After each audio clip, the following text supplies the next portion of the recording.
बाबा साहब भीमराव अम्बेडकर जी, माननीय काशीराम जी, नेताजी, डॉक्टर राम मनोहर लोहिया, जयप्रकाश जी,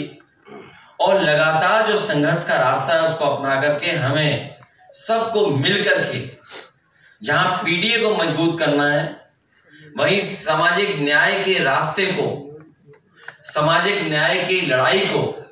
और मजबूत कर करके उत्तर प्रदेश में सामाजिक न्याय के राज की स्थापना के लिए पीडीए की सरकार बनाने के लिए संकल्प आज लिया है। और हमें पूरा भरोसा है कि इसी तरीके से लगातार हम लोग काम करते रहेंगे, अपनी भाषा, अपना व्यवहार और लोगों को जोड़ते रहेंगे, तो उत्तर प्रदेश में समाजवादी पार्टी और इंडिया गठबंधन की आने वाले समय में सरकार होगी।